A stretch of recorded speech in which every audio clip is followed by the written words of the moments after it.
جن پر مشقتیں ہوتی تھی، تکلیفیں ہوتی تھی، ان کو خرید کر آزاد کرتے تھے، اپنا مال پیش کر رہے، جا رہے تھے۔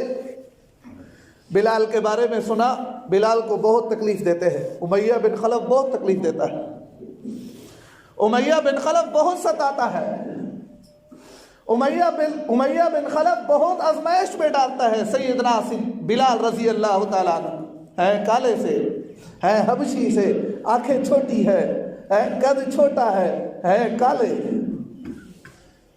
سیدنا صدیق اکبر رضی اللہ فرماتے ہیں، فرمایا میں ایسے گزر رہا تھا، میں نے دیکھا نیچے انگارے ہیں، اوپر چٹان رکھی ہوئی ہے، امیہ بن خلف نے اپنا پاؤں سیدنا بلال رضی اللہ عنہ گردن مبارک پر رکھا ہوا ہے، اور اوپر پورا وزن کر دیا۔ فرمایا سیدنا بلال رضی اللہ عنہ کی زبان باہر آ گئی اور آنکھیں اتنی بڑی ہو گئی۔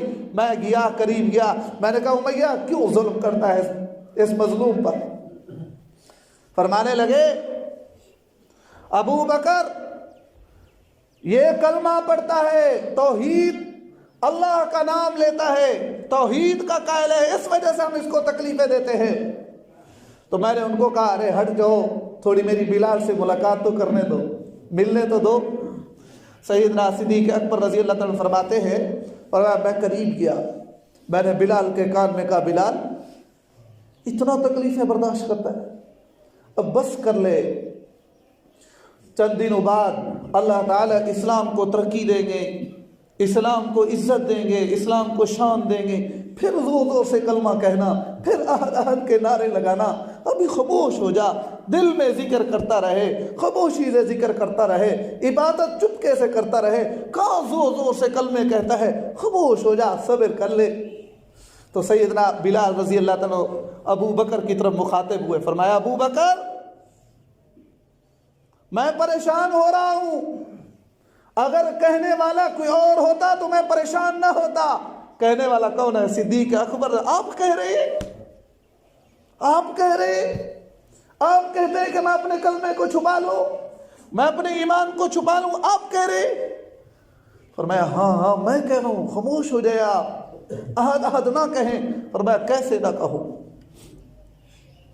جب یہ کافر لوگ مجھے انگاروں میں ڈالتے ہیں اور میرے سینے پر پتھر رکھ دیتے ہیں اور اپنا سارا وزن میری گردن پر ڈال دیتے ہیں، اس وقت تکلیف تو بہت ہوتی ہے، میں بھی تو انسان ہوں، ستایا تو بہت جاتا ہے، میں بھی تو انسان ہوں، مشقت بہت ہوتی ہے، میں بھی انسان ہوں۔ لیکن اس وقت اللہ کی طرف سے آواز آتی ہے، یا بلال کیف حالک، بلال تیرا حال کیا ہے؟ آسمان سے آواز آتی ہے، بلال تیرا حال کیا ہے؟ فرمایا جب اللہ پوچھتے بلال تیرا حال کیا ہے، ساری مشقتیں ختم ہو جاتی ہے، ساری تکلیفیں معلوم نہیں ہوتی، پریشانیاں معلوم نہیں ہوتی، ساری چیزیں بھول جاتی ہے۔ جب اللہ پوچھتا ہے بلال تیرا حال کیا ہے، اللہ نے رتبے دیے، اللہ نے شان دی، عزت دی۔ اس کو بھی سیدنا بلال رضی اللہ عنہ خریدنے والے ابو بکر صدیق رضی اللہ تعالیٰ، امیہ نے کہا، فرمایا امیہ بیچتا ہے اس کو؟ ہاں بیچتا ہوں، اتنے پیسے لوں گا۔ جب ایک غلام کی جو قیمت ہے اس سے بھی دوگنا تگنا لیے، فرمایا اتنا لوں گا۔ حضرت ابو بکر صدیق نے فرمایا میں دینے کے لیے تیار۔ اب امیہ کھڑا ہوا، کہنے لگا میں تو تجھے بڑا تاجر سمجھتا تھا، میں تو تجھے بڑا اچھا سمجھتا تھا، سمجھدار سمجھتا تھا، ایک کالے آدمی کے مقابلے میں اتنا پیسے دے رہے ہو۔ اب وہ کہنے لگا، حضرت ابو بکر صدیق نے کہا ارے بے وقوف، تجھے کیا پتا بلال کی کیا اتنا قیمت ہو ہے جو تو نے مانگی ہے، میں تو اس سے تگنا دینے کے لیے تیار تھا۔ بلال